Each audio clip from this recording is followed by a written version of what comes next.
Good morning. I'd like to bring the meeting to order. First, I would just remind everybody to make sure you have your phone on silent or turned off.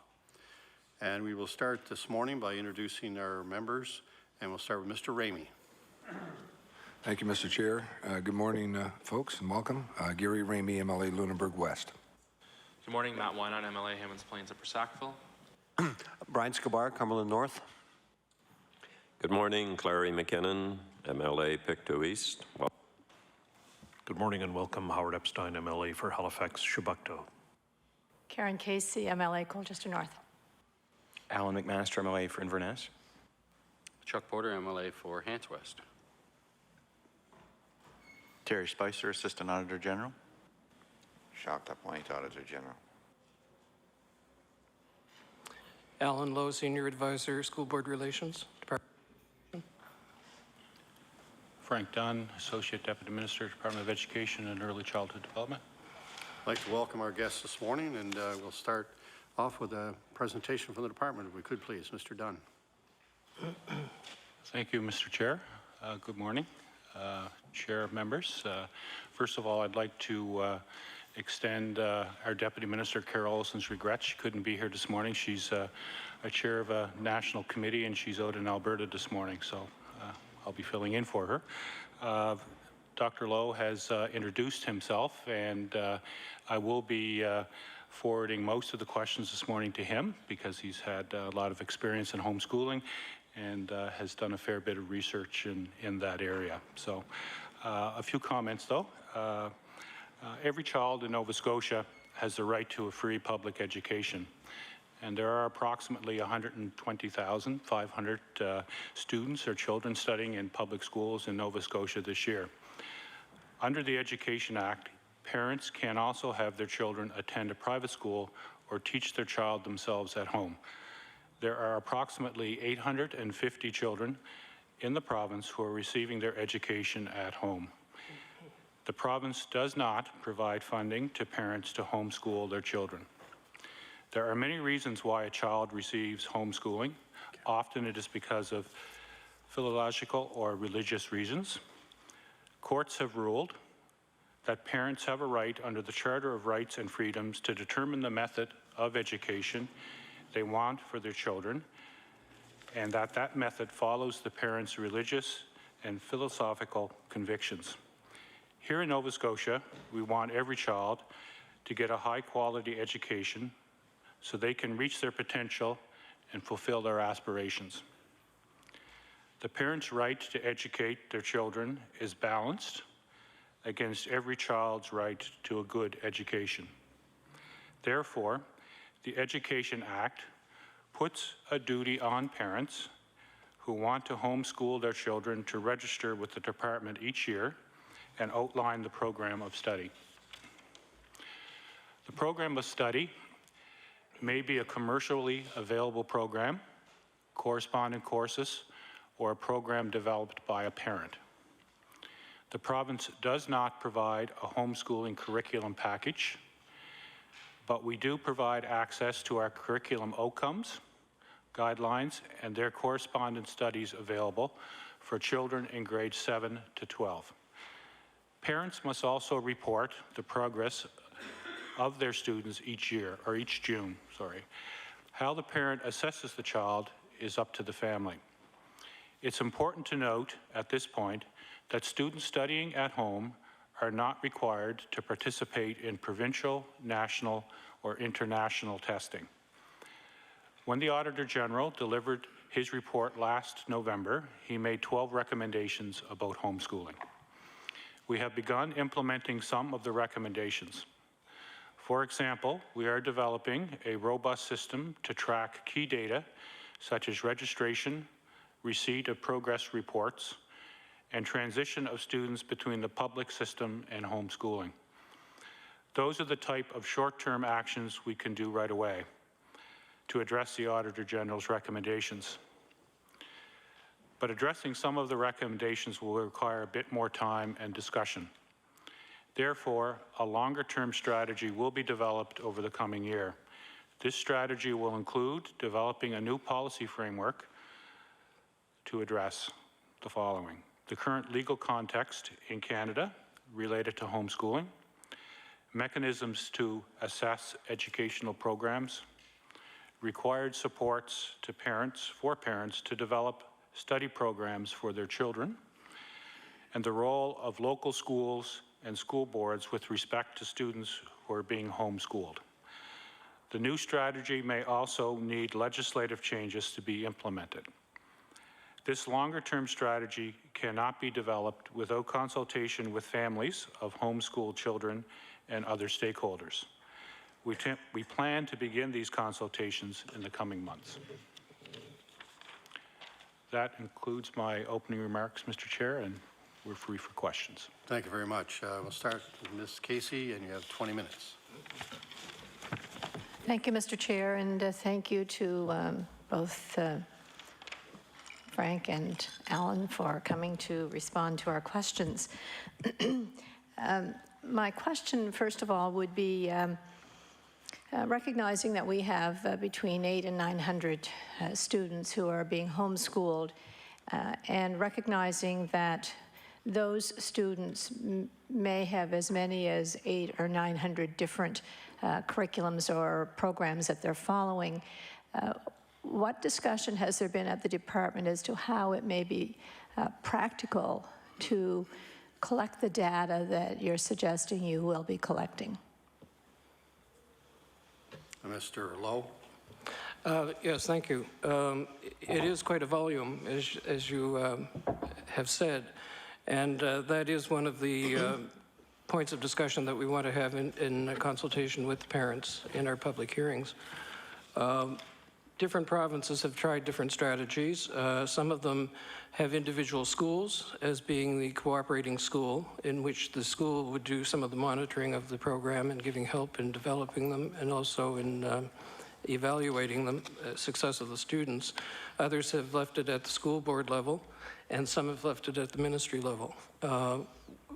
Within the ministry, one of the options that we have is the Regional Education Services, which have had 2 vacancies, one of which is just about to be filled and another one to be posted next week. So we have a regional education officers now. We'll have a total of 3, plus myself.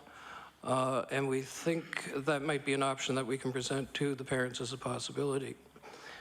Some of the programming that parents are using are package programs, particularly some of the religious-based programs.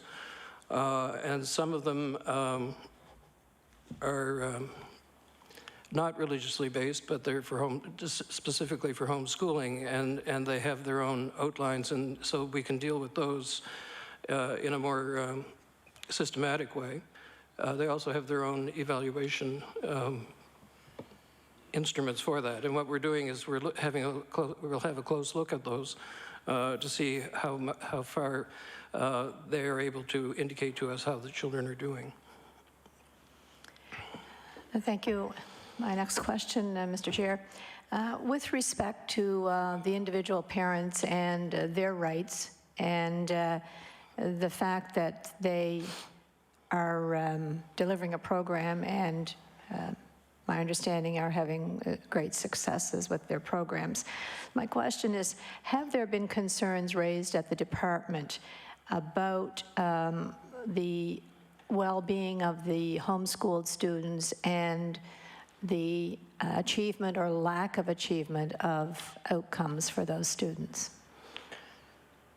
In our experience at the department, we have found that the students are doing very good work. The parents are very dedicated. They're doing exceptional jobs in working with their students.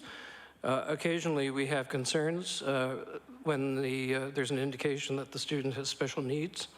And so we contact those parents to see what support can be provided for them through the various services available and through actually getting them to make contact with the local school.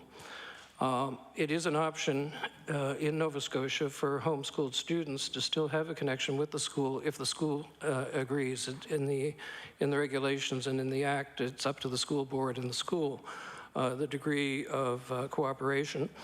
But that is happening. We even have some students who spend half the week at school and half the week being homeschooled.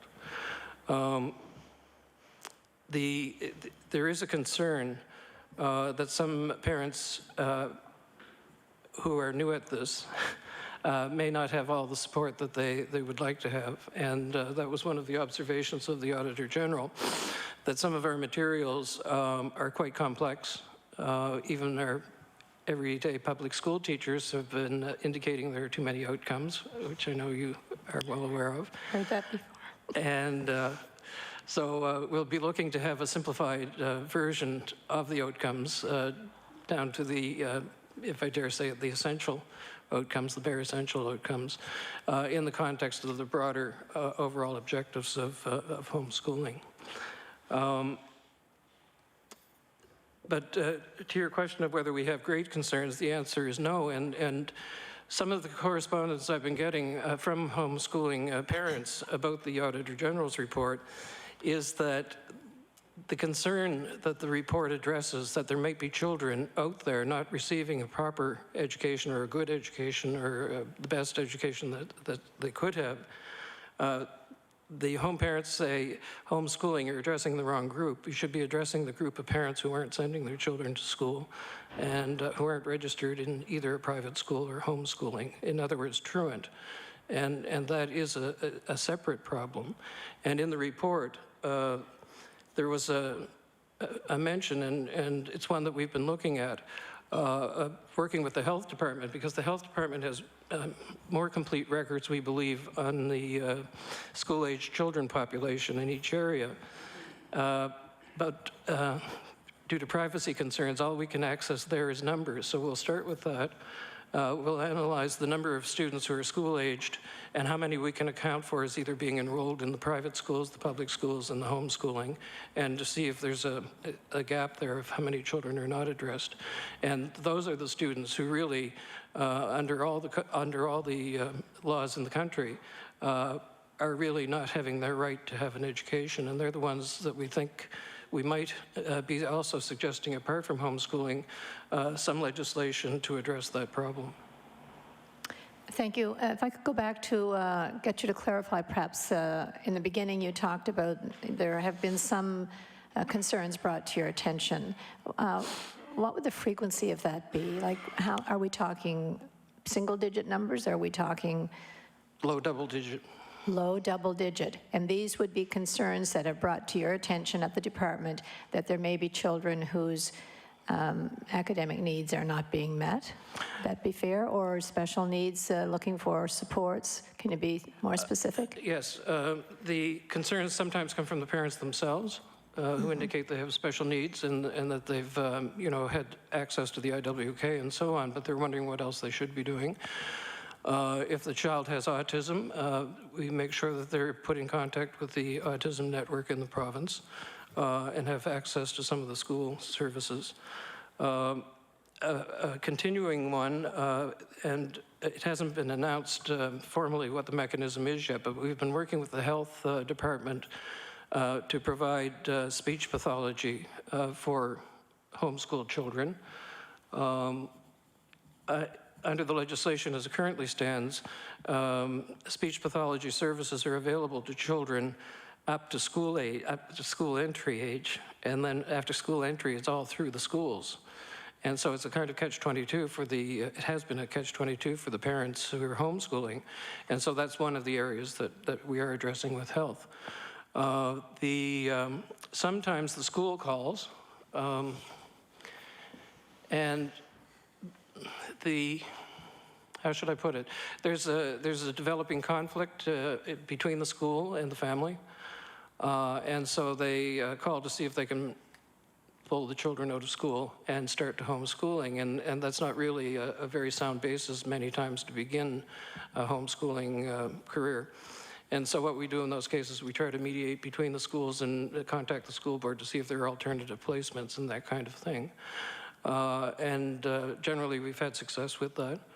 And then there are other times, I have to tell you, when families are breaking up, sometimes one spouse wants to begin homeschooling and the other spouse doesn't agree with it.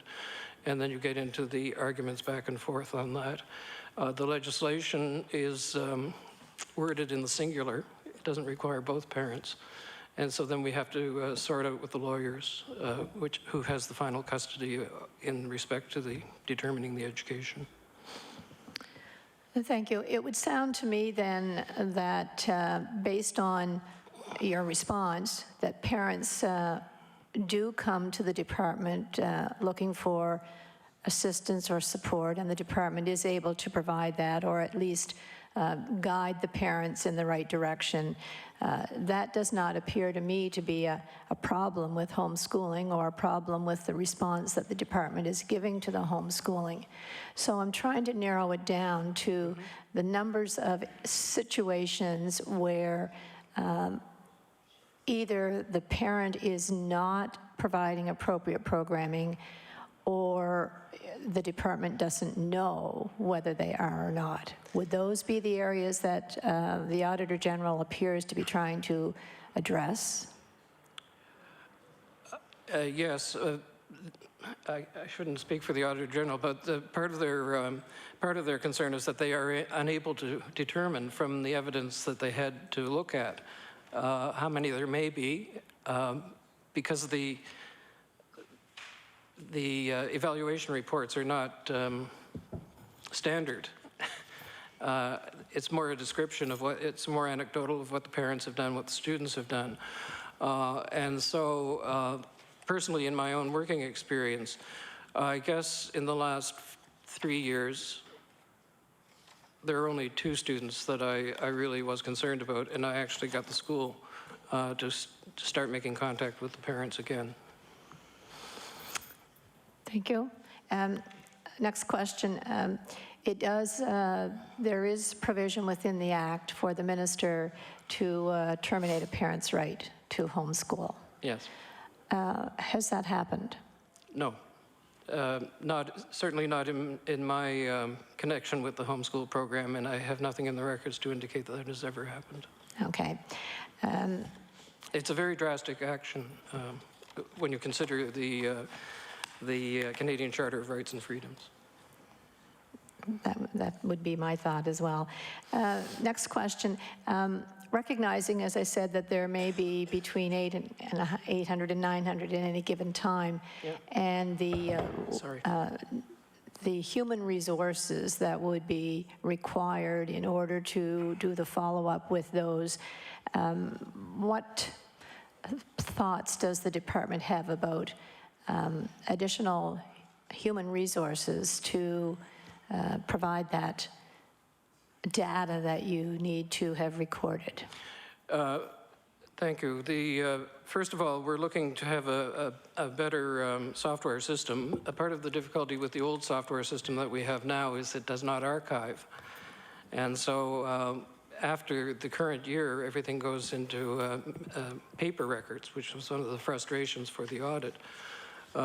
So along with that, in the connection with the school, my preliminary thoughts, but this is prior to consultation with the parents, would be, first of all, to have the regional education officers who are spread out across the province be responsible for the students in their area, because it's, it's different boards. Then we look at other jurisdictions, where the boards take some responsibility for overseeing the program, and in other jurisdictions, individual schools. A little bit of the anecdotal feedback I have from some of those provinces is that then they have the difficulty of making sure there's consistency across the province in how things are interpreted and to what degree they are respecting the rights of the parents and balancing this against the needs of the children. I have to tell you that in homeschooling, the relationship between the department and the homeschooled parents has to be one of trust. And parents have indicated to me that they find that the current relationship is a good one, and they want to develop that further and to have more communication. If it becomes too bureaucratized and intrusive, the fear is that parents will stop registering or that it will become just a bureaucratic exercise that doesn't serve either side well. So my answer is that I want to leave that question open until we have a discussion with the parents. My question, again, is a follow-up to that. I think it's good news that the homeschooled parents feel that they're not threatened by the department. I think it's good news that they are working with their community schools, and in many cases, I know that kids are there for phys ed or music or art or whatever. And so I think that positive relationship between the homeschool parents, the students, and their local school is probably one of the areas that needs to be strengthened because that's the community those kids are living in and growing up in and going to church with and whatever. I think there was some fear that this report and recommendations would lead to the heavy hand of the department coming in.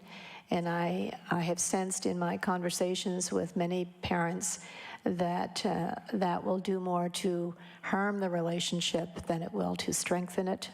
And parents who are now coming to the department for advice or recommendations for special needs children or whatever will withdraw from that. Yes. And I think proceeding in a very respectful and cautious way is important. Parents do have the right, and they don't want to have to exercise that in court, but I expect they will. Yes. So having said that, how much of a conversation is the department having, or is the minister having, with the parents who are anxious about this report? Thank you. We are setting up a preliminary meeting with a broad range. As you know, the reasons for homeschooling are varied and very individual. And so we can't say, you know, one group represents the whole spectrum and so on. So we're going to have a preliminary one to discuss how to best set up those public hearings. I would like them to be as extensive as possible so that the parents are satisfied that they've had clear input and that they've been listened to. One of the things that I hope comes out of those hearings, apart from looking at changing things so that there's more support for parents, and really that would be my goal, is to, as much as possible, to increase the support available to parents, because ultimately my concern is about the children. And so I'm hoping through this process that there will be greater public appreciation for what homeschooling parents do, what the homeschooling program is, and for them to share some of the great successes that they've had. You know, they've had students win large scholarships to prestigious universities in the United States, for example, and in Canada. That part of the story isn't always communicated very well. And so I'm just hoping that the whole process will raise that comfort level with the parents. I would like to go back to what you said, too, about the local school. In the recent modern history of homeschooling, there have been periods, I believe, in the United States and in Canada where there was, maybe adversarial is too strong, but there was almost an adversarial atmosphere between the schools and the homeschoolers. You know, they should be coming to school and everybody should, and that's the proper thing, you know, that kind of thing. It has taken a few court challenges to change a few legislation pieces around the country. So I'm just hoping that we can build that spirit of cooperation. Now, from an audit point of view, the informal things that I'm telling you about when I call the schools and I call guidance counselors and I call principals and try to arrange, make arrangements for students to have a closer cooperation with the school, that's successful, but it's hard to quantify because it's not in print. Thank you. Do you believe, Dr. Lowe, that if that kind of data had been readily available, I know it happens, you know it happens, the parents and the schools know it happens. If that had been available, would that have been important for the Auditor General to see? It would have been a piece of evidence, but I think the Auditor General is looking at a broader spectrum of data that they would like to see, more measurable results in the evaluation. Thank you. With respect to the individualized programs, because we know in classrooms we have many children who are on individualized programs, we're now looking at the expanse of the province with 800 individualized programs, so to speak. Yeah. Would you be looking at having standard outcomes for all of those, or individual outcomes for each individual program? Yes, this is a great challenge, and it has been a challenge across the country. When you look at the different jurisdictions. Order, please. Unfortunately, Ms. Casey's time has expired. Mr. McMaster. Thank you, Mr. Chair, and I'd like to thank the gentleman for coming over from the Department of Education this morning. My first question, what research and background would the department have? For instance, maybe the department has consulted with stakeholders in the past in an effort to understand the metrics for success in a homeschooled education. Mr. Lowe. I'm sorry, I missed one of the words that you said. Determine the. If we're looking at the department's, I guess, understanding of homeschooling, what research would you use? What expertise would you have, or what people might you have consulted with, or do you consult with on homeschooling? Yes, thank you. The homeschooling has two major dimensions. One is legal, because it's very much a balancing of the rights, where you have the rights of the parents to determine how and what makes up the instruction program for their children. You also have the rights of the children themselves, independent of the fact that they're minors. And that's been endorsed by Canada in international agreements and covenants that guarantee the rights of children to education. You have something that's called the compelling interest of the state to have all its citizens educated. And that was the original seed for having compulsory education in the Western world back in the 1800s. And then there's a fourth dimension, and that is the duty of the state to protect the rights of the children, even if that means going against the rights of the parents. So there's that whole legal side of it. On the educational side, parents are able to choose the philosophy of the way they wish to teach, and there is no standard accepted way of teaching in the world. So some of the parents follow what they call unschooling, which is a concept of following children's interest. So it's a teachable moment kind of thing. So you have no set curriculum. It's as children are going around and things that, why is that like that? And then, well, let's explore that and that kind of thing. In our own public school system that in the 1920s developed into the project kind of approach, so that children had the leeway to find things that they were particularly interested in, and then motivated, and then they would do things like that. And I'll come back to that. Then there's the more traditional and classical method, and some of the home parents, by the way, are following a classical program in which they're teaching Latin and following Greek and Roman literature. And then there are the parents who are following the Nova Scotia curriculum. And then, of course, there's the religiously based curriculums, which most of them come from the United States, but most of them are very careful to include the skills and knowledge base for the different subject areas, along with the religious content. So it's researching into that. And so each of those methods obviously has different ways of evaluating. So you can't have a standard test to test these children because that's not the way they've been taught. In the conventions in Canada on fair evaluation and assessment is generally, it is a principle that it's unfair to test children on something to which they've not been exposed, or to do it in such a way that they've never had to answer that way. For example, multiple choice. If you're following a Waldorf kind of method, which is, developing along children's interest lines and so on in a cross-disciplinary kind of way, they would be unable to do multiple choice, and it wouldn't be appropriate. So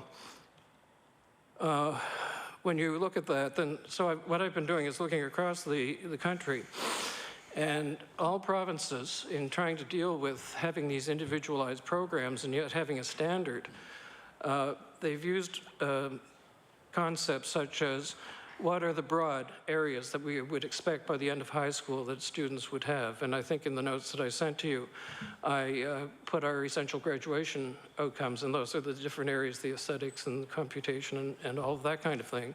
And there's a similarity across the country in provinces that's what they've done. Even Alberta, although they would prefer that the homeschoolers follow their curriculum, and they've made many documents available that are parent-friendly, they do concede that because of the legislation and the rights of parents, they do give a list of general outcomes that you would expect an educated person to have. So, what the provinces have said is that they should be educated in such a way that they would able to be integrated back into the public school system at any given time. So I guess it's a concept of different but equal, that they would have no difficulty if they're being properly educated of fitting back into the system.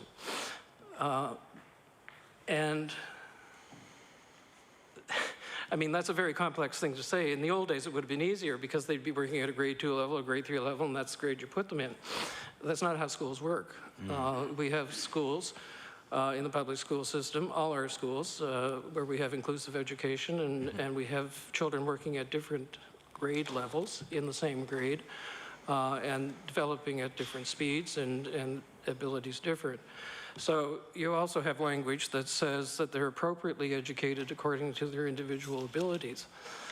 And so, if you got into a court challenge and were trying to prove all of that, you'd have to have psychological testing and all of that kind of thing. Mr. Chair, and if I may, I'm appreciating your answer, because I think what I'm hearing is that, and it's funny, I was talking to somebody who works for government now in helping to get people retrained for the workforce. And we're talking about it even in the public school, how many people go through the public school system, never really achieve great marks, maybe because they're wired differently than the school teaches, and then they come out of it, they end up with a trade, they might even start their own business, and they're making more money than all of us put together. But I think what I'm getting from you is that the reason maybe the department has chosen to provide more of a supportive role for homeschooling parents is because every situation is different. It is almost impossible to standardize test students who are each given a customized learning experience, but you're also finding that there's not a lot of problems that you've seen. I think you mentioned 2 children in the last 3 years that caused you enough concern to want to address it. So would it be safe to say that that's why the department has chosen the approach it's chosen to this point? Yes, I think that what you're saying clearly encapsulates my thinking at this time. Okay. But I would say that I am still looking forward to the consultation with the parents on this matter. Sure. Okay. And then on top of that, you have the individualized special needs students that have particular learning disabilities. Certainly, certainly. I know from talking to some people who do homeschool their children, one of the central elements of home education is the ability for parents to tailor the curriculum and the learning experience to the needs of the student. And I think we heard today that there's about 800 different types of homeschooling programs that we know of. How would the department, I guess we recognize it would be difficult for the department to, I guess, certify all of those programs. Have you considered, and this might be something that comes up in the discussions, but have you considered working with like a homeschooling association who might be better equipped to maybe give their blessing to, in conjunction with the department, to some of these programs so that parents still have the freedom to educate their children in a way that's customized? Certainly the support groups that are in existence now, and some of the others that may even still be forming, the support that they are able to provide is absolutely critical for many parents. And apart from that, because people are homeschooling, it's a kind of, it can be an isolating kind of activity. And I think that people certainly enjoy having connections with one another, and certainly parents get together and they form outings and athletic events and that kind of thing as well. And so I'm certainly looking forward to the parents and their input on this, yes. Okay. Is it also recognized, and I think I've kind of heard this already today, but if there's a real focus on testing for outcome-based learning, that it would ultimately lead to limiting what could be taught through homeschooling, because we see that, I know I've spoken with teachers who tell me that it limits what they can do in the classroom. They only have so many hours in the classroom with the students, and if they're focused on teaching the students something for a standardized outcome, it limits their ability to be creative and to engage the students. And is that recognized as an issue for homeschooling if government starts to become too regimental and require specific outcomes for these students? Yes, thank you. And that's also a challenge in the school system, as you indicated. And that's why I spoke, to use the unofficial phrase of identifying essential outcomes, the higher level outcomes, the ones more connected with process and critical thinking and hypothesis forming and that kind of thing. But it is possible in the outcomes that we have, how should I say, not all outcomes are equal. So if you bring it up to the higher level thinking and the broader categories, it still is possible to have leeway within that. And one of the areas that we're investigating this actively in the department is in our review of the grade 9 curriculum. Inquiry-based approach is the term that's used. In the old days, it would have been called project-based approach. And that presents its own challenges insofar as it's interdisciplinary.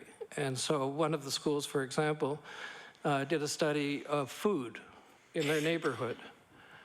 And so that sounds very broad and innocuous, but as they got into it, what they had to find out was, how does the food make it into the supermarket? What kinds of systems are in place to ensure health and safety? What kind of profit margins are there? What kind of waste is there? And so it just goes on and on and on. But that is real learning, and that's the real world that we're trying to prepare people for. And it doesn't fit neatly sometimes into specific objectives from 4.3 to 8.7 in different subject areas. And so it's the same kind of process. And I think even, parents, there is a consistency in the different curricula that parents are using of what children are doing in mathematics in particular, and in literacy. There are different approaches to literacy, as you well know. Most of the American-based programs have a stronger emphasis on phonics than our public school system has, but I don't know, 60% of our language is phonics-based. So I think that even allowing for variety, I think identifying at the appropriate developmental level what kinds of things students can be doing will be a guide for parents. And they don't have to adhere to it specifically, and this is what other provinces have also done. They've taken the end product, if you want to call it a product, of responsible citizen who's able to think critically and to be able to discern nuances and that kind of thing. These are the kind of activities at different age levels that would be appropriate for developing those. Can you give a practical example of one of these higher level outcomes that you've mentioned? A way that the department could look at somebody, review somebody who's been homeschooled to see if they're actually learning and if they're getting a good quality education? Just generally, the ability to think critically, to take different pieces of evidence, to create a hypothesis, to work through the logic and come to a conclusion, and be able to defend the conclusion in writing, if that was the object of the particular exercise, or to be able to debate it, or that kind of thing. It's more the activities of real living, I guess, than concentrating on the specific subject matter, you know, and the kind of education that I would have had when I went to school of memorizing the unification of Italy or something. Sure, okay. My next question is, right now, I think in the public education system, about $10,000 is attached to each child, roughly, each year to have them educated. If the government was to, and from what I'm hearing today, I'm not hearing that there's a real interest to drastically change the way the Department of Education works with homeschooling parents. But is there any consideration to provide homeschooling parents with funds to help them educate their children? I know from correspondence from some of the homeschooling parents now that is one of the proposals they want to talk about. The only province in Canada that gives a fair chunk of money for homeschoolers is Alberta. But in Alberta, the grant is given to the cooperating school. And the cooperating school has to have 2 meetings a year with the parents to go through what is in the plan and how they're evaluating it. And up to 50% of that money is available to the parents for supports and tutors or resources, whatever they're going to use it for. And the homeschoolers who have spoken to me have indicated that I'll say they would fear that funding would also entail more accountability and more intrusion. I've heard that as well, and I think the intrusion is what I've heard more the concern. They're not so concerned about the accountability of what they're. But I know what you mean. They're concerned that with funding comes greater scrutiny and intrusion. Yeah. Mr. Chair, how much time do I have left? About another 3 minutes. Another 3 minutes. You had mentioned earlier about, in some cases, children are both being homeschooled and they're also going to public school. They might be taking art or phys ed, that kind of thing. For children who are reintegrating into public school, what have you seen there? Have most homeschooled children been well prepared going back into public school, at least from an academic standpoint? Thank you. Yes, it's anecdotal, but the reports that I have, because the schools do call, and just to check on what has been going on, and they generally find that the students are working at or above grade level with the peers that they come to. Also, we are increasingly having a number of students going straight from homeschooling into the universities.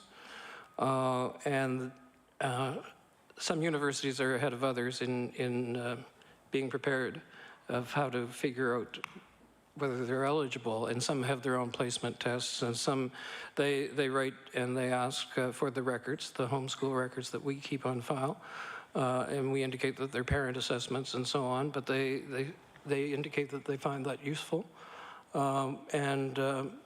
The anecdotal reports that I have on students going to university is that they're doing extremely well.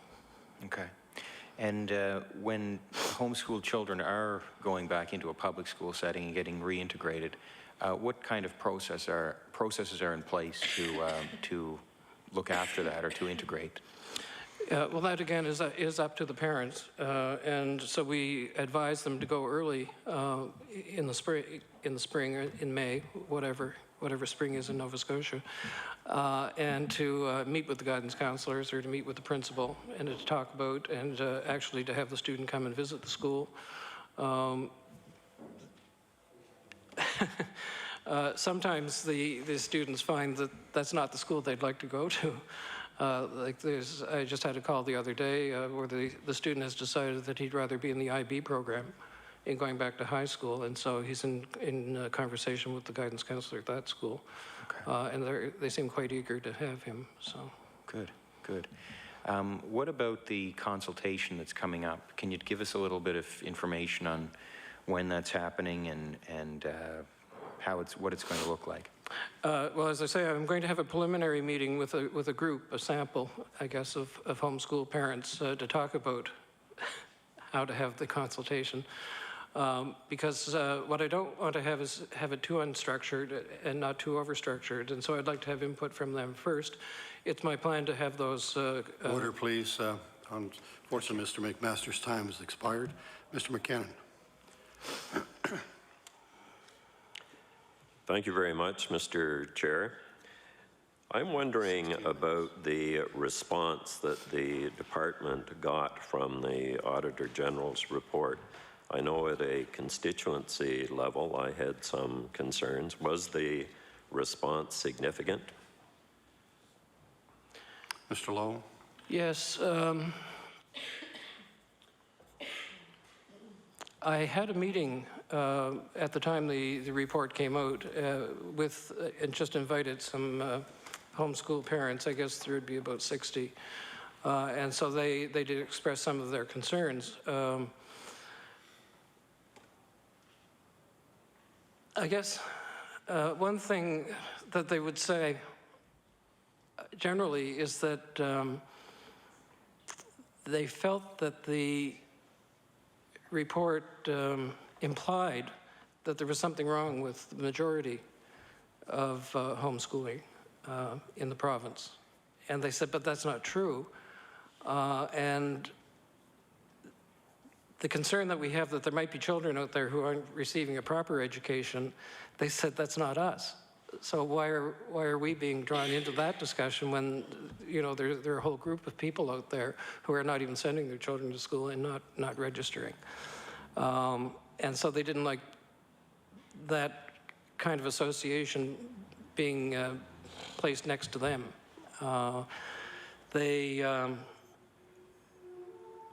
feel very strongly, as if you've spoken to your constituents, they feel very strongly about the rights of parents to engage in educating their children according to their beliefs and in the philosophy that they've chosen to do it. They, I guess in a venting kind of way, would rhyme off several instances where the public school had failed their children. From their point of view. They also pointed to the fact that it's talking about the class of homeschoolers as if they're a class of students instead of being the individual students that they are. And that you can't make broad statements about that. And they also thought that there was not enough appreciation of the tremendous strength that there is in one-on-one instruction, particularly with somebody to whom children have an emotional attachment. In educational research, it's very clear that the single most important factor in successful education of children is the teacher and the attachment that students make with the teacher, particularly in different phases of growing up. And if it's a positive relationship and the teacher has high expectations and there's an excitement about learning, that learning is extremely successful. The home parents say that describes the home schooling context and what their children experience. I want to follow up on Mr. McMaster's question in relationship to consultation. And from your response, it is clear that you haven't really determined the level of consultation that will take place. I'm hopeful that it will be from Cape Breton through to Yarmouth, and that there will be some regional consultation. And how soon will it start? And are there some organizations of homeschool community? Now, I know there is certainly informal gatherings, but I think that in some areas, including Pictou County, that homeschooled community members, families that are participating, are in fact involved in discussions among themselves. Yes. Yes, my intention would be to cover the whole province. There are different concentrations around the province. The largest concentration is in the Halifax and Annapolis Valley and Chignecto area, the central area. But we do have parents in all parts of the province, including the French board. Very few students, but we have some. So I think it's, my intention would be to speak to anybody who wants to be heard, if that can be logistically set up. I recently met with one family for 2 hours, and the purpose of the meeting was to hear concerns, but also to give a bit of a civic lesson as well to the students. I was really impressed with the 3 children in this family and how much they were learning, and the concerns that they had for standardized testing.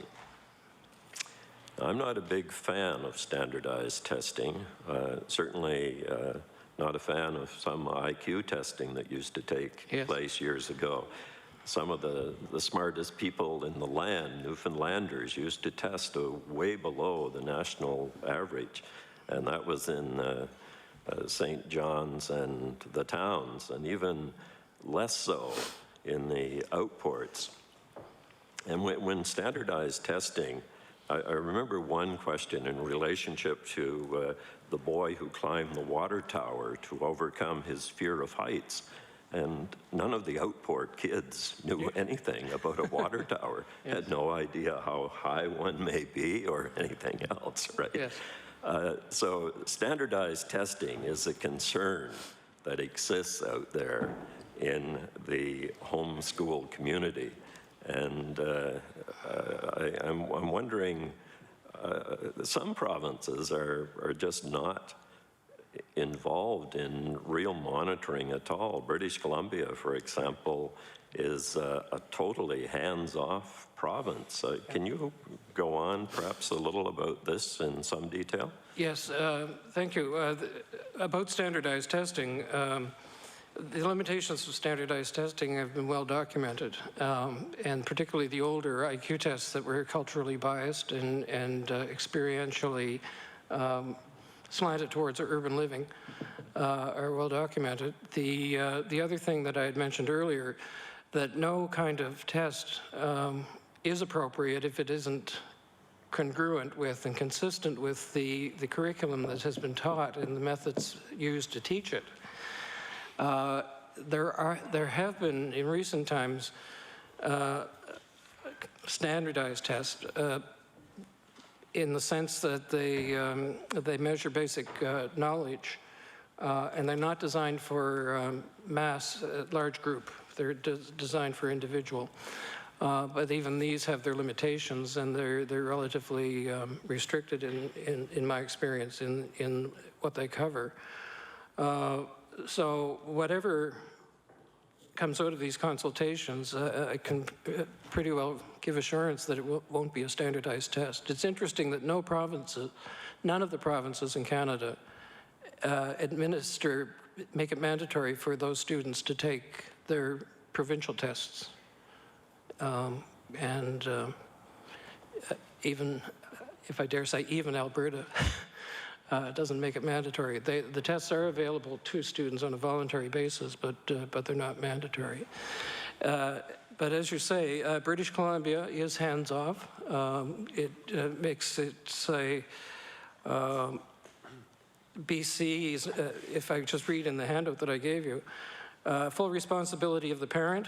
It's not supervised by a BC certified teacher, is not required to meet general provincial standards, and is not inspected by the ministry. I think that's as hands-off a statement as you can probably make. So, thinking of the different balances of rights, I would say that British Columbia is firmly on the parental right, almost exclusively. Ontario changed their legislation, and if you just look there, they're to notify the school board of their intent to homeschool. School boards are to accept the notice of intent as evidence that the parents are providing satisfactory instruction at home. So again, that's a very hands-off kind of thing. The ministry will get involved if they have reason to believe that a student isn't receiving a proper instruction at home. Prince Edward Island, again, I found it difficult to find the records on this, and as I understand it, the number of homeschooled students is not large there. But the only slight difference that they have is that the parents have to indicate in the registration form that they have access to a certified PEI teacher, or somebody who's would qualify to be a PEI teacher who can give advice or guidance on the child's home education. But again, it's my understanding that there's no particular scrutiny by the department on that. Newfoundland, again, the one who has the interesting one is Quebec. Quebec is the one who is strongest, I would say, on protecting the right of the child. And they go so far as to prosecute parents who don't provide a proper education for their students as child neglect of basic rights. And they're the ones also who have the strongest language about the children being at a level where they can re-enter school, so that it's comparative. But even in Quebec, they don't prescribe a curriculum. They say it should be the same as the outcomes of the province, but they don't prescribe it, and they give a general list of kinds of activities that they would expect a responsible citizen coming out of school to have. The lists are interesting. Someday, when I have time, to put the lists side by side is very interesting. One of the ones in Quebec is that the children come out with a strong sense of environmental protection and stewardship. And so the strongest ones are in Alberta, and where the parents are subject to twice a year annual meetings with the cooperating school or authority, and that's the one who tries most closely to keep it to be equivalent to Alberta outcomes.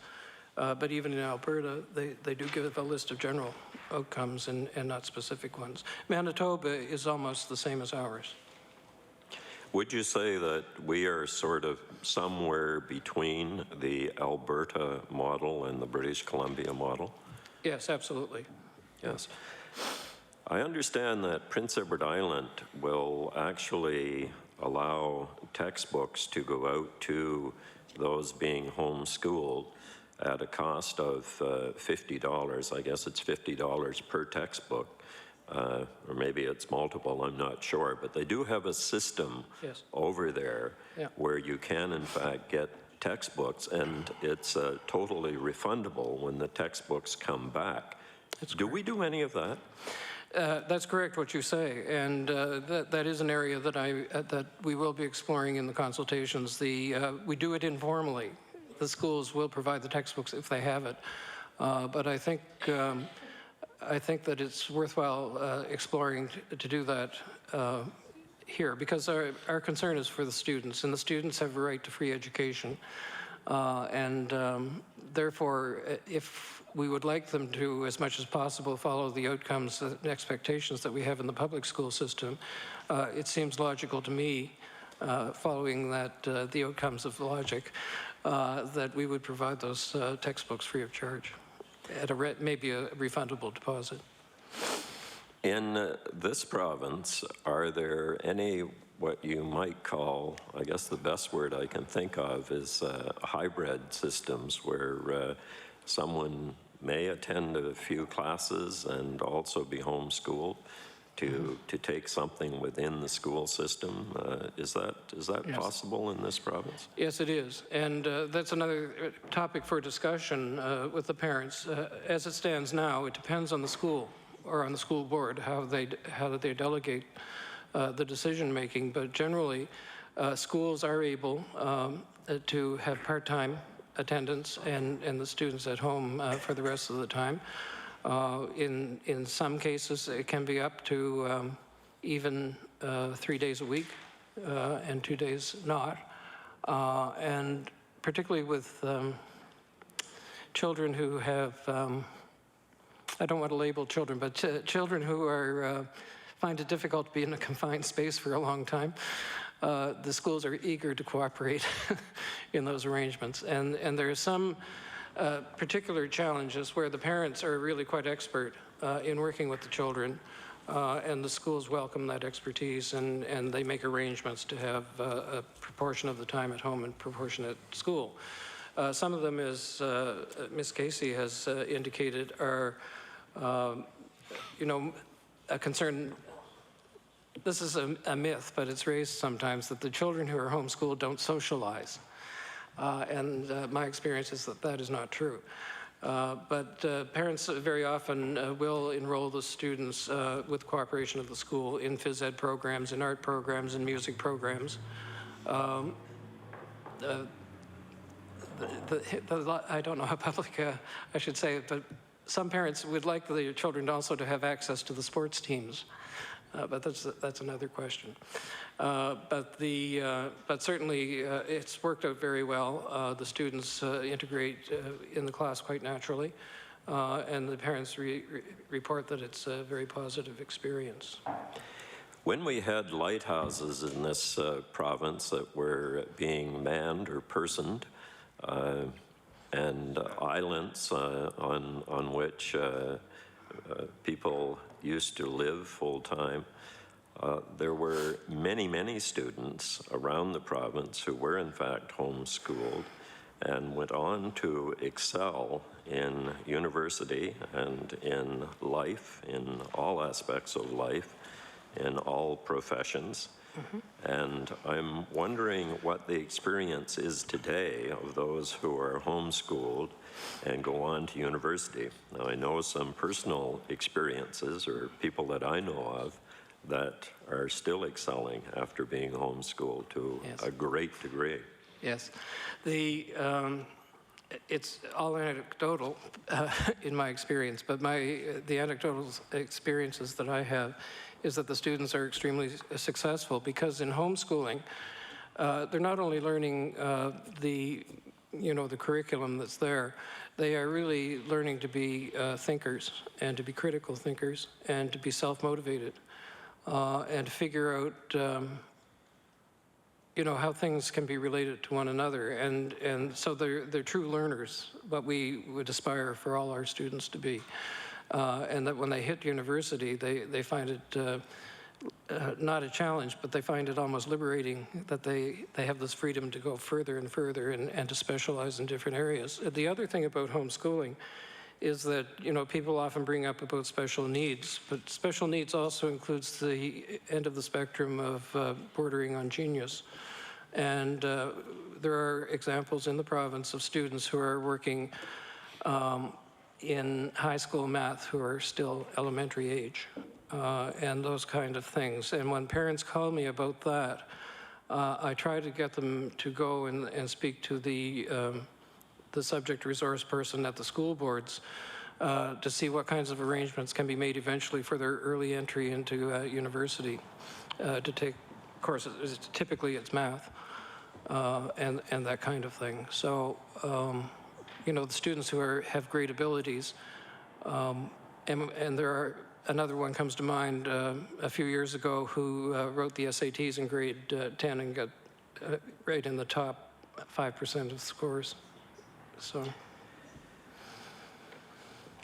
In relationship to those who are homeschooled today, we certainly know that isolation is not the factor that it used to be, but there are many reasons, and you just mentioned health and disability as perhaps one as well. Certainly religious aspects as well. Can you, 850 students are being homeschooled that we know of in Nova Scotia. What are some of the other reasons that you have run into over the years in relationship to homeschooling, other than the ones that I've outlined? Yes, there are many reasons. Bullying is given as reason. We don't specifically ask it, but parents often in their correspondence will indicate that there's been extreme bullying at the school, and for the, the student just is not comfortable in going to school anymore. There are students who, I believe that the psychologists have now recognized that school phobia, so-called, is a condition where they're unable. Please, unfortunately, Mr. McKenna's time has expired. Ms. Casey, you have 16 minutes. Thank you, Mr. Chair. And if I could go back to pick up on some of the comments that have been made and perhaps get your thoughts on that.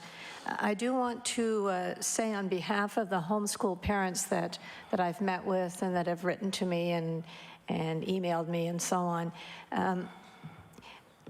their feelings, their reaction to the AG's report. And they felt, as I'm sure they'll tell you, they felt they were anxious, they were nervous, they were questioning why, and they were feeling a bit hurt because they felt that the picture that was being painted, or the interpretation that people could take from the AG's report, was that nothing good was happening in homeschooling. Right.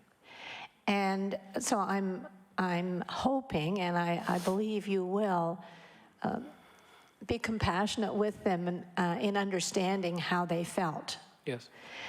They also have watched very closely the department's response. And the word intrusion has been used here today. And I don't believe that there are any of the parents that I've met with, and I think they're a fairly broad representation of the homeschooling parents, who are afraid to share anything with anybody about what they're doing, how they're doing it, the successes that they're having. And so when I look at the short-term response, or the response from the department as to their short-term plan, which is to have a better system of recording, collecting the data, I can see that the parents would be very anxious to work with you and provide you with that information, and that will satisfy some of the recommendations that came from the Auditor General.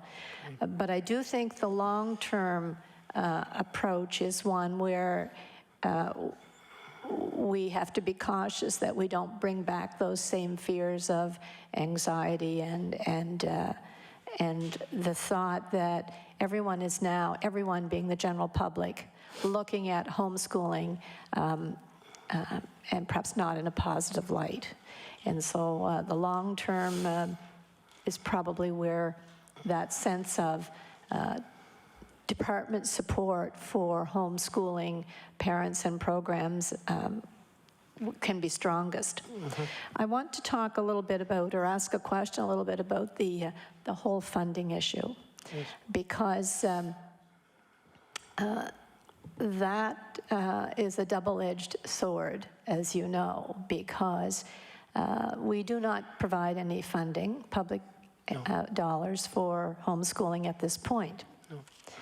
And that basically says to those parents, you've made a decision, you have a right to make that decision, you provide the homeschooling, and basically we'll leave you alone. If we start providing funding, then it means two things. It means that the department can now come in and hold them accountable And they're saying, well, if you're going to come in and hold us accountable and we're going to have to follow some guidelines from the department, we want some funding. So when you're speaking with parents about that, because you said it's been mentioned, in what context was it mentioned?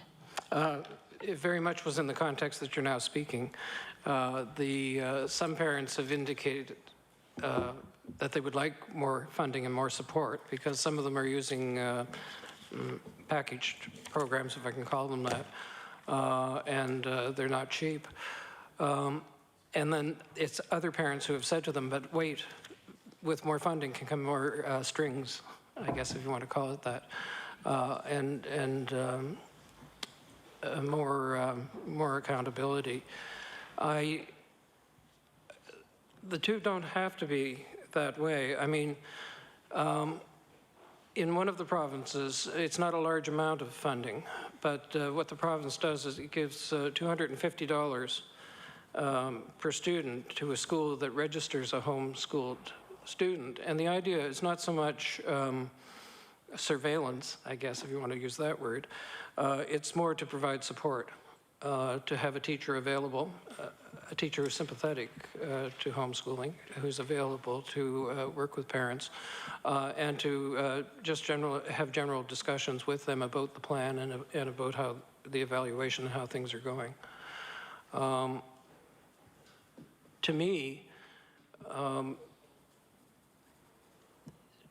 having more data and information on how the students are doing, I would see to be used by the department and by schools to figure out if there's need for more support and what kinds of support would benefit the student as well as the parent.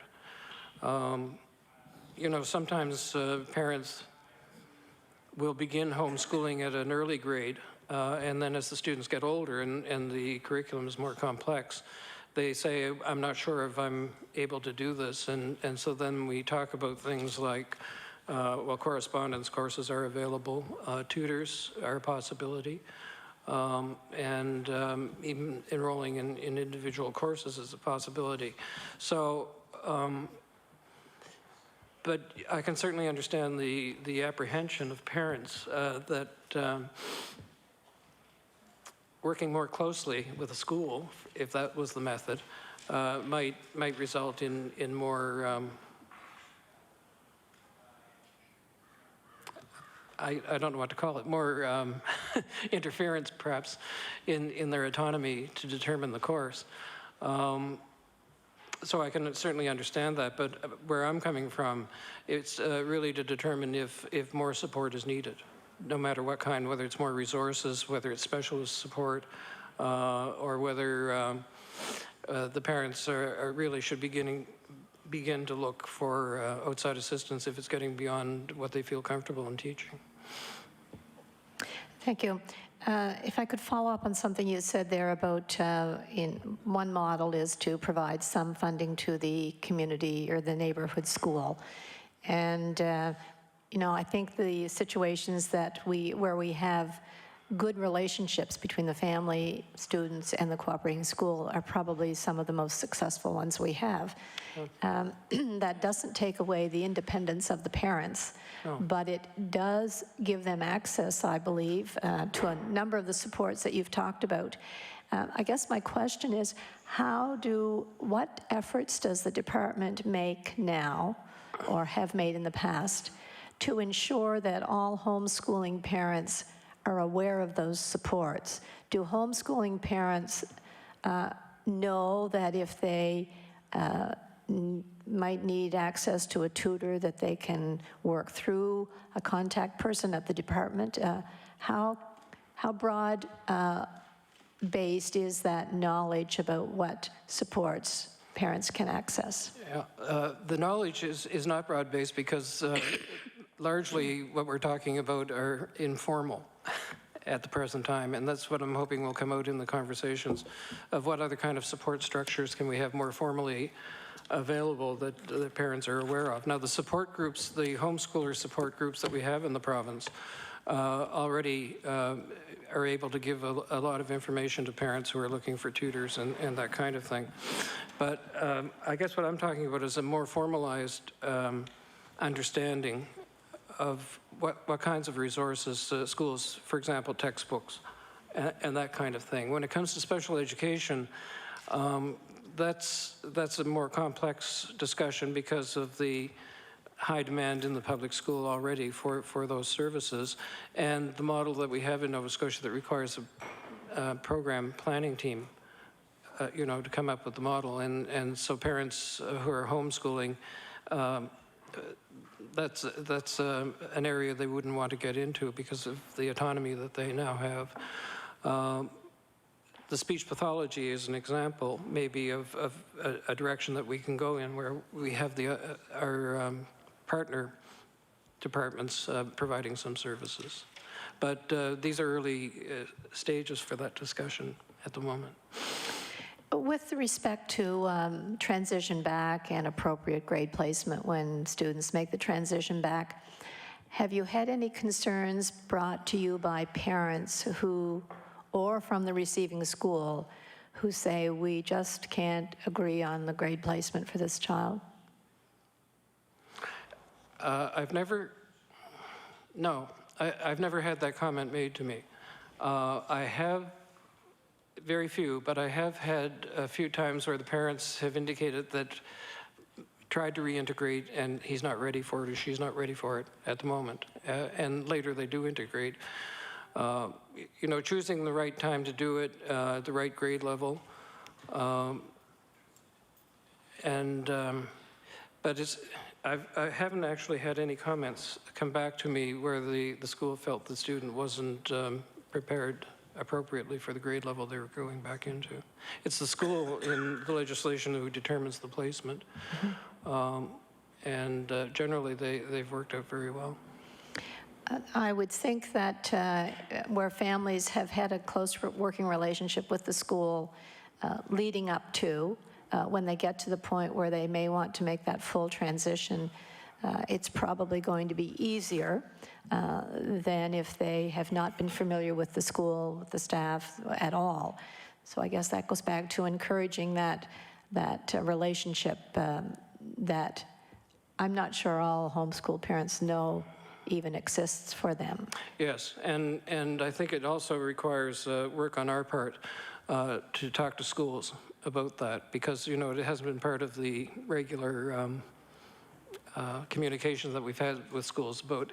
The most frequent thing that happens when somebody is going back to a school to reintegrate is that the school calls me and says, is this allowed, or what are the rules about this, and can you send the records, and do we give, once it's in high school, then it becomes a question of credits, and that's very tricky. So, schools accepting transfer credits will accept them from other jurisdictions and so on, but from homeschooling, it's not the common practice. So, the other thing I think I would like to say, though, is that it's not always the case that there are good relations with the local school. And in other provinces, they've acknowledged this by making it clear that if parents had a cooperating school, it doesn't necessarily have to be the local school. And in other provinces as well that have more specialized schools, say with a larger music program or a larger technology program or something like that, it's acknowledged that the parents might want to form an association with those schools. It does vary. But I agree with you that I think it's always healthy to have that relationship between the school and the family. I know that in some situations, transfers into a school, even from one of our public schools to another, can present a bit of a problem. And it's usually based on numbers at the school. Can the school accommodate additional students from somewhere else, and what does that do to the schools who are in their home school? And so I guess the question would be, you talked about the student who wanted to be involved in the IB program. whether it's that or whether it's, you know, a course that's not offered in their local school or whatever. Are there still some guidelines like that around that would say, well, you know, our IB class is filled with the students who normally are public school students, and so we can't accept you? Like, does the school have some guidelines there to follow? I know they do for transfer of other kids. No, a homeschool student is not a category. It's a method for instruction, so that if a homeschool parent decides that their child is going to go to the local school, under the Act, they have the right to do that. So if they want to go to a different school than their local school, then they would follow the procedures for out-of-area transfer, or whatever it's called, in the different boards. And I do help parents to navigate through that. Mm-hmm. Yeah. But a student is a student in Nova Scotia, and they have the absolute right to attend the school in their district. And so a student who wants to attend outside of their local school, again, the same as others, the transportation is the parent's responsibility, and, yes, and those kinds of things. Yeah. Okay. But they would not be denied that access? No. Okay. Not on the basis of being homeschooled, no. No, okay. Question that I have for you, you talked about legislation in other provinces and the fact, and we've talked here about perhaps we're targeting the wrong group with the report, and I know some homeschool parents are feeling that. Yes. And we've talked about parents whose kids are A, not going to school, or B, are not getting appropriate, adequate education program. In other provinces, is the reaction to that a reaction under legislation as considered neglect? And if so, which department takes the lead on that? In two provinces, in Quebec, and the other one escapes me at the moment, but where there's a determination that this student is not receiving schooling, or yes, schooling, I think is the word they use, it's in Quebec for sure, it's deemed to be neglect, and it goes to community services, social services. Order, please. Ms. Casey's time has expired. Mr. Porter, you have 16 minutes. Thank you, Mr. Chair, and thanks to Mr. Dunn, Mr. Lowe for being with us this morning. Very interesting topic. I have had a number of calls, quite a few people in my constituency, ones I wasn't even aware of, that do homeschooling. Yeah. Some I was aware of. And certainly they have expressed some concerns. It's something that's really been, I guess, untouched, for lack of a better term, over the years they've gone through, and multiple children and same families have gone through. I know one family I think has 7 children. Yep. And they are all homeschooled, and they're all homeschooled, I guess, for various reasons, and that's fine. How many? You said there were about 850 in the province that are being homeschooled now. Yes. How many students overall in the province of Nova Scotia? Mr. Dunn. It's about 120,500 currently. 120,000. Thank you. You talked. Sorry. Mr. Lowe. That would fit in with the national statistical average. Between 1% and 2% are homeschooled. I was just going to ask you that very question. How do we rack up against other provinces and jurisdictions? So we're pretty much on target for what that is, so fairly consistent. Did I also hear early on, and I think that I did in your presentation, it's probably written there, you talked about laws around the homeschooling, some things, Charter of Rights issues and so on. Are you saying those things can't be changed, can't be looked at, aren't open to discussion? And the reason I'm asking that question is you talked about consultation with the homeschool community. If you're of the opinion that there really may not be an opportunity to do anything, what is the purpose of the consultation? And I may be off on that. I'm just looking for clarity around that, Mr. Lowe. Yeah. The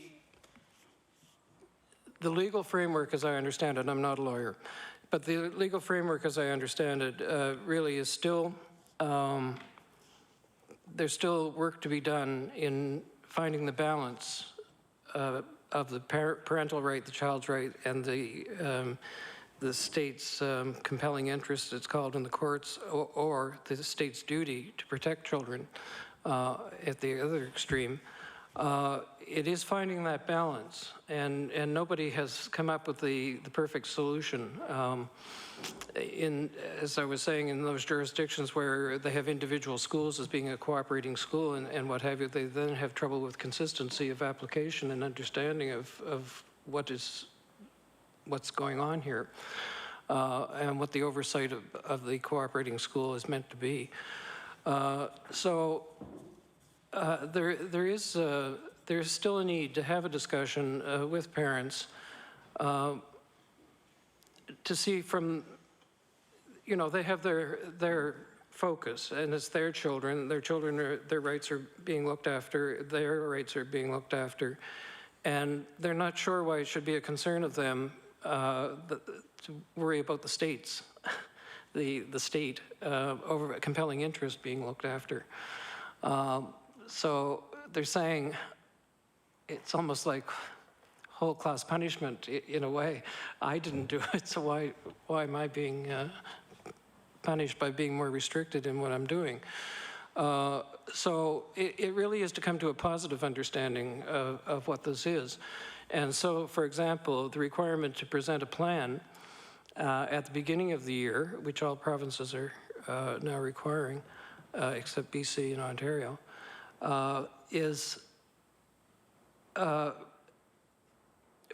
individually, it's a good idea for anybody instructing a student to have a broad view of what's going to happen during that year and to have the broad objectives and goals that they're looking for. Just on that, Mr. Lowe, while you're on that theme, then can I ask, are those 850 homeschooled children doing that? Are they putting that plan into you? Yes. They are? Okay. Yep. All right, carry on then. Yeah, and I can tell you that last year, it is in the Act, but we've never put it in the policy and the regulations. I did ask them to send me a few pages of sample work that the students are doing, and this caused a fair amount of anxiety from parents. Is this the thin edge of the wedge for more intrusive oversight of what they're doing with their students? And again, the idea behind that is really to identify any areas where students may need extra help. I mean, there are students who have disabilities that make print and writing very difficult.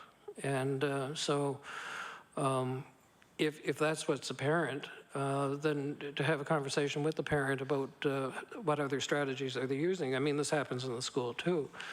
So there are other strategies for learning. There are adaptive software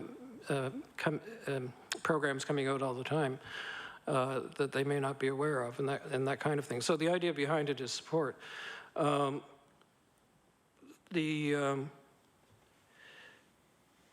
I think it's to come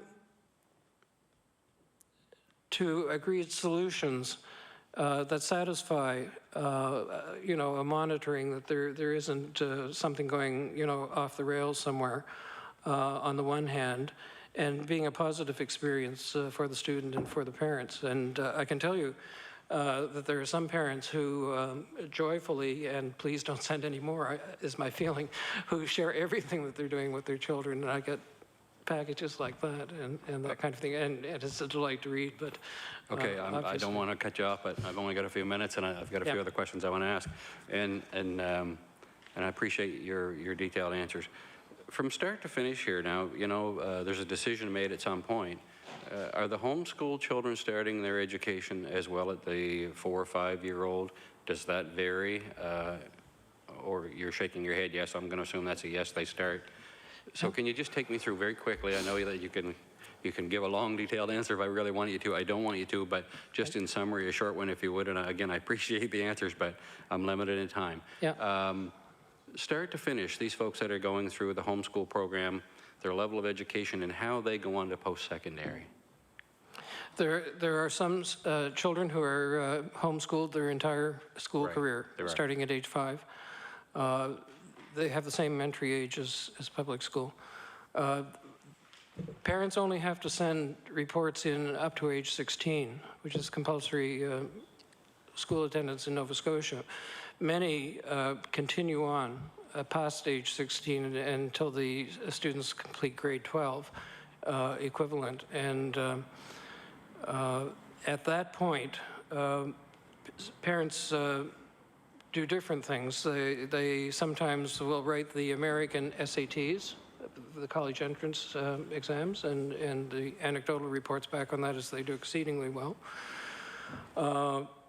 They sometimes apply to universities, and some universities and the community college are getting more used to homeschool applications now.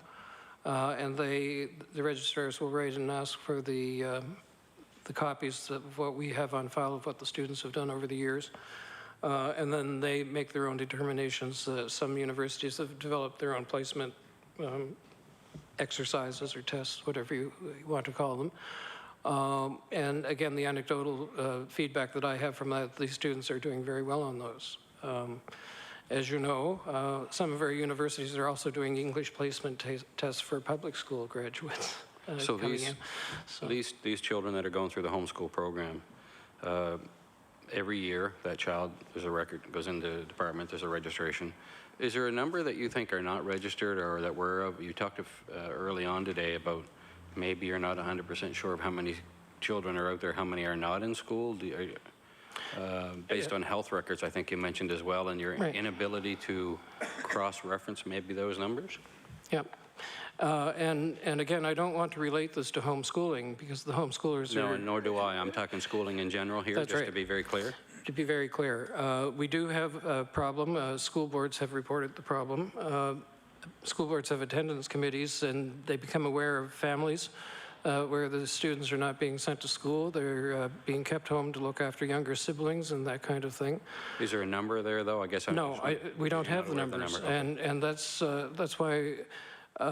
Just for a broad number, I thought if we start to do a little research with the health records, at least the numbers, we may be able to determine, and this became an interest for me because of a research study that was done in British Columbia, in which the researcher found 20% more school-age children who were not in school than the school records had, and I'm sure that was a high incidence, but it was a very urban, moving back and forth area. But in Canada, because we don't register where we live, and in other countries people do, we actually don't know exactly how many school-age children we have at any particular time anywhere, because in Canada you can move wherever you want to, and people move in and out of the province, and there's no tracking of that. So we go on estimates, and really it's neighbors mostly who report students. So are you saying then that all of the children that are homeschooled, actually being homeschooled, are reporting that and registering that they are actually homeschooling? I'm not aware of anyone who's homeschooling who isn't reporting. Okay. But I don't, there could be. I wouldn't know that. But there could be. I've spoke to a number of these families, as I said, and none of them seem to have any issue with the registration process. Is there only that one point in the year that the bulk of these 850 or so that you would have interaction with?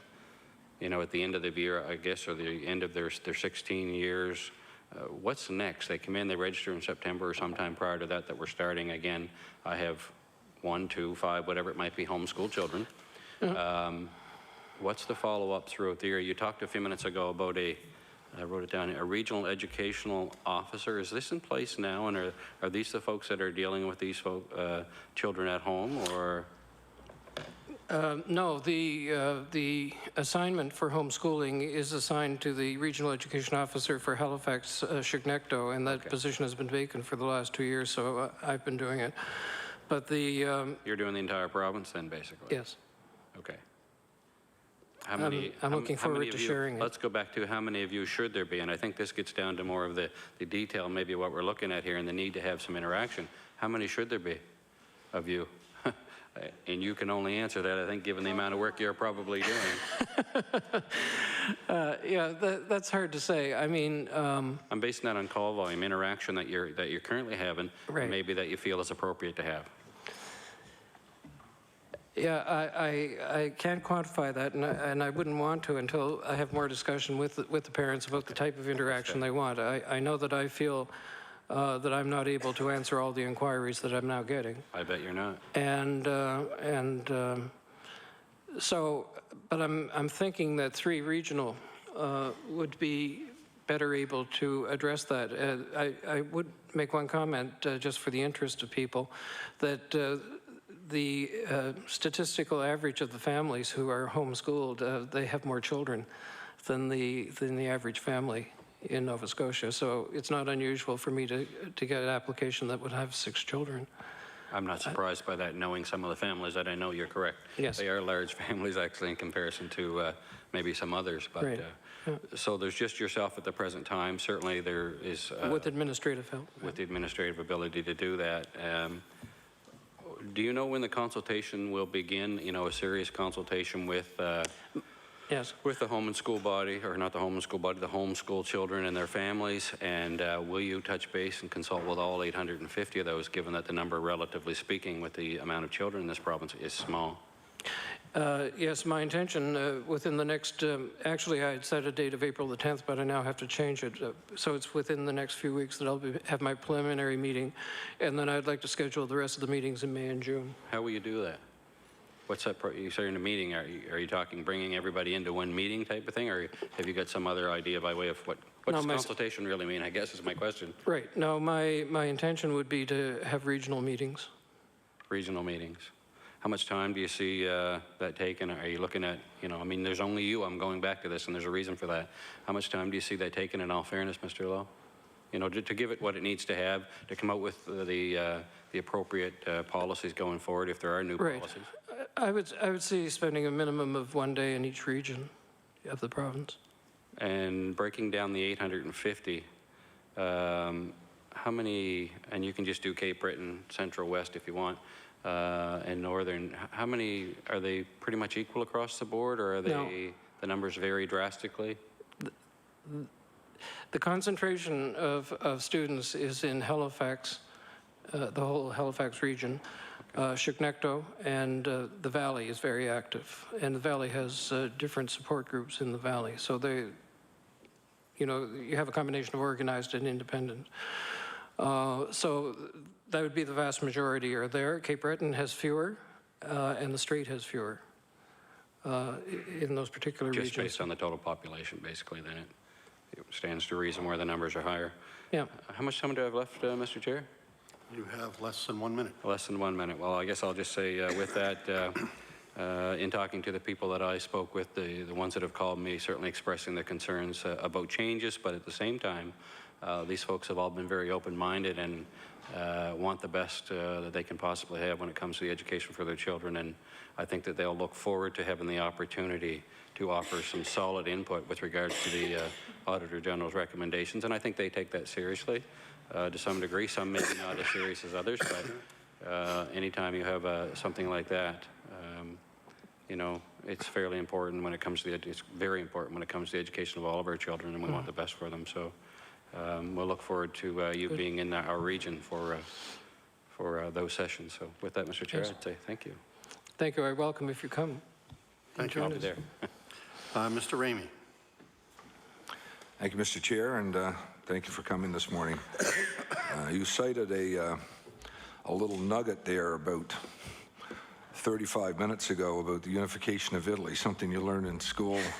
Victor Emmanuel II and Giuseppe Garibaldi and all that. Maybe out of a book called The Record of Mankind, I don't know. It could be a wine-colored book with gray letters on it, as I recall. Yes, with underlined passages. There you go. And my nugget is the repeal of the Corn Laws in England in 1846 and the economic impact it had on Great Britain. But we won't continue that. This is going to require maybe a long answer, but I'd like to get a short one on it if I could. And the question simply is, sir, what do you think is the purpose of an education? I think the purpose of an education is really to expose children to the widest variety of human thinking and activity and culture as possible in a way that's meaningful to them at their developmental stage. Okay. So would you argue that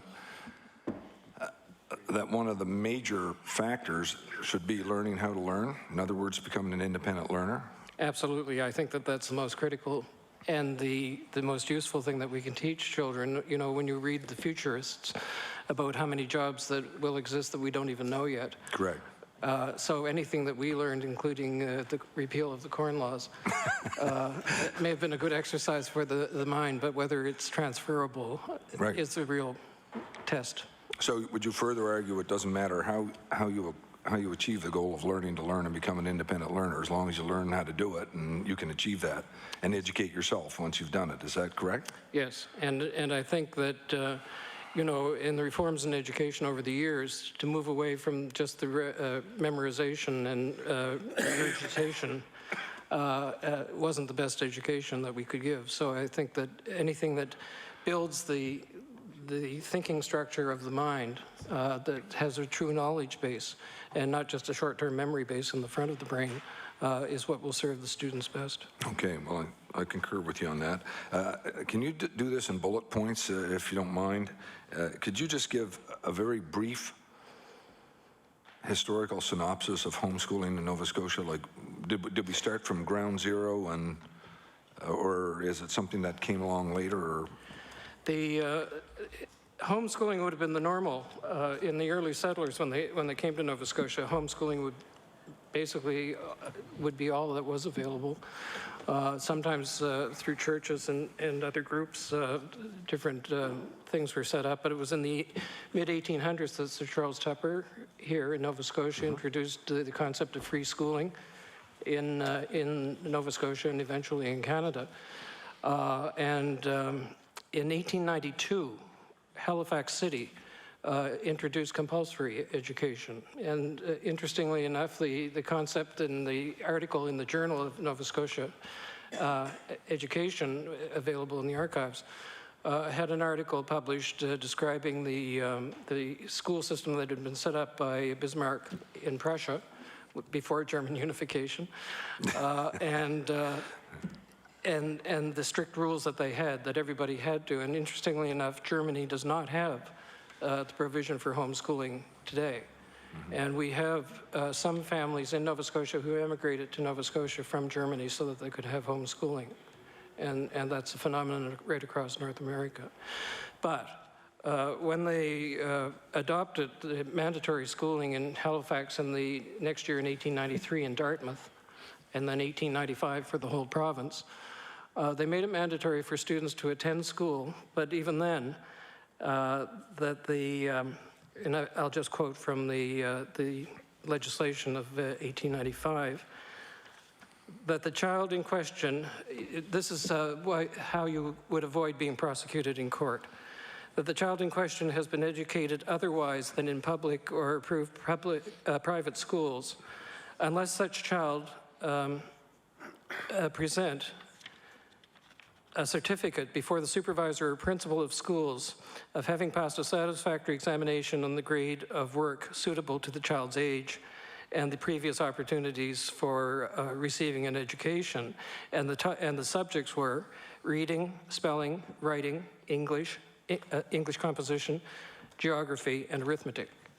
Okay. And so from that time on, we've had the concept of otherwise than in a public school. Okay, so I think these are the numbers you said. You said them a couple of times today. About 120,500 students in Nova Scotia public schools, 850 homeschool students. Got that right? Okay. So where are we right now? I mean, 850 out of that many is a very small percentage. I realize that. Has it gone up or down, or is it staying the same, let's say, over the last 10 years? Are we floating up and down, or are we staying roughly the same? In my experience in the last 3 years, it's stayed relatively the same. It's around between 800 and 900. Previous to that time, it's my understanding that, but don't quote me on this because I didn't access those figures. It would have been around 600. Okay, but I mean, there's not huge fluctuations. No. Okay. The next question is, if I want to homeschool a child, and I want to take advantage of pre-primary screening which is done in the elementary school system by speech pathologists and other folks who take an early look at where the student happens to be, and maybe they may or may not find something that they want to follow up on. Yes. Am I allowed to have my son or daughter pre-primary screened by the school system if I'm not going to have that child attend school in the public school system? Well, I'll make a note of that, because in our consultations with the health department, where we're talking about providing speech pathology services to homeschooled students, we actually hadn't talked about the pre-screening aspect. But before going to school, that would still be a responsibility of the health department. Okay. But that's a specific point I'll bring up with you. Well, it's interesting because I know sometimes that what's picked up there are auditory discrimination and other problems which can affect spelling and reading. And I noticed at one point you mentioned that a number of the homeschool-based programs are phonic-based, so I could see a difficulty with auditory discrimination, for instance, being a real problem. Yes. Maybe later on for a student. Okay. Another point that was brought up was you mentioned that some students actually do a bit of part-time, like in the school system, and then some part-time at home as well. And I was just trying to, and I think you mentioned art and phys ed or sports teams and things like that kids might want to access. I can easily understand why they'd want to access those things, but if can a student actually, I don't know, be homeschooled 2 days a week and then go to school 3 days a week and actually take the regular classes and then stay home 2 days again? Is that possible? Yes, we have a few arrangements like that. Okay, and I was trying to figure out the logistics of how that would work, but obviously there must be some kind of a plan put together that would allow it to happen. Yes, in those cases, so far as I have knowledge of them, the classroom teacher works very closely with the parents, so that the parent in the, say it was the last 2 days of the week, would then carry on reinforcing what had been done in the school. Okay. And they'd be working very closely about new concepts and that kind of thing. Okay, and my final question is just, because I'm going to hand it off again to my colleague from Pictou East, who has yet another question for you, but I'm trying to figure out if a parent, I'm talking now at the higher grade levels, has not been exposed to, well, trig, I'll say, trigonometry, or let's say algebra. That makes it even, knock it down a notch, although Euclid maybe wouldn't appreciate that. But anyway, if a person hasn't been exposed to algebra, and algebra is part of what needs to be taught, how would you do that as a parent if you haven't taken algebra yourself? What would be the way around that? It's interesting you mentioned algebra. I know it's just an example, but as a matter of fact, the American curriculum is very strong in algebra. Is it?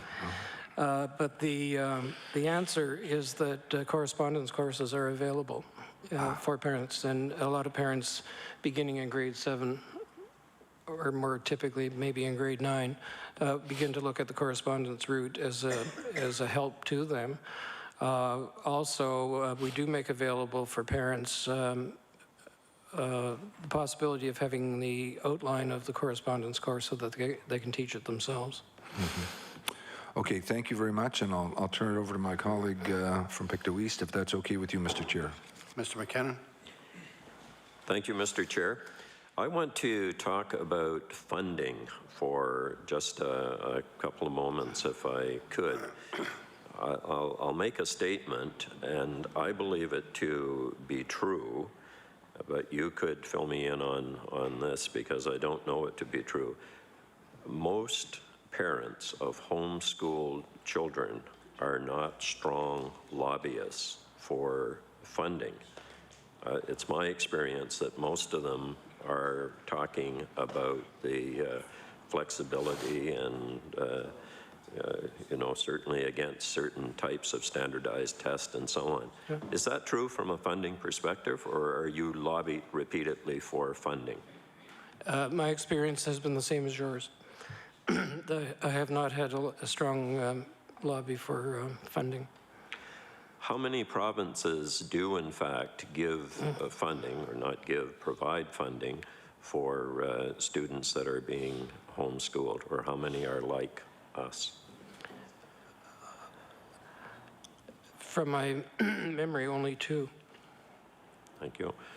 But there is the member had mentioned about Prince Edward Island. The provision of textbooks at no charge is common across the country. It hasn't been the practice here, except informally. The province of Manitoba, Yes. looking at Manitoba, I always like to compare other provinces, and looking at Manitoba, I guess we share many philosophies in Nova Scotia with Manitoba, a government there that has existed for several terms with similar philosophies. Having Manitoba's model examined, it is most like ours, is it not? Yes, I would say Manitoba is most similar to ours, including the forms we use. So Manitoba is similar, of course, in funding, but the parents enroll students for homeschooling with a plan of study, which is also similar to what is required here. Is that right? That's correct. And there's no requirement to follow the Manitoba curriculum. No, and they actually give some details of the types, the various types of curriculum that people use. So parents must submit 2 progress reports per year, and that again is similar. Yes, right? we have 1 progress report, but they have 2. Yes, yeah. So Manitoba and Nova Scotia are totally in sync in relationship to this. Yes. Yes, okay. Certainly that is the number of questions that I have for today, and maybe we'll finish up just a couple minutes early. Thank you very much, Mr. Chair. Thank you very much. None of your caucus has any other questions? Okay. Mr. LaPointe, do you have any comments? Yes, thank you, Mr. Chair. I would like to just add a couple of comments then. Many of the questions that are being asked, and certainly the responses from the department, paint a fairly rosy picture of this program.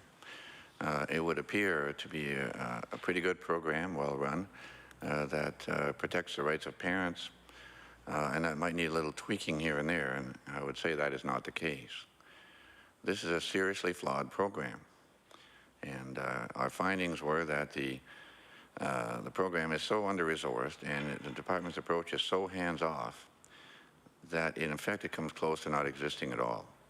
Now, we took on this audit from the point of view of the rights of the children, with particular concern for children who may be at risk. I would remind the committee of the overall conclusions we reached on this audit, which were that the Department of Education is failing in its responsibility to protect the education rights of children enrolled in the provincial homeschooling program. The program lacks the key elements necessary to be effective. The audit identified the deficiencies with the program which significantly diminish the likelihood of the department identifying children who may not be receiving a suitable education. If these children are not identified, the department cannot take necessary steps to intervene and provide required support. And that was the focus of our concern, with the children who are at risk, not the children who are in fact receiving a good education from it. And as a final comment, I would remind the committee that we made 12 recommendations to correct the deficiencies we found in this program. The department has accepted them and has agreed to implement them all. Thank you. Thank you. Mr. Dunn, would you make committee comments to wrap up? Very quickly, Mr. Chair, committee members, just a thank you for allowing us here today to talk about what we believe to be a very important topic, homeschooling. So thank you. Thank you very much. I'd like to thank you for coming today and providing all the information that you did. It's always very informative when you do come.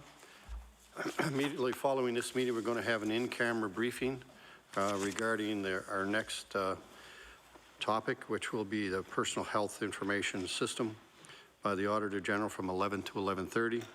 Our next meeting will be Wednesday, April the 10th, and it will be Hospital System Capital Planning. So this meeting with a motion to stand adjourned. Thank you.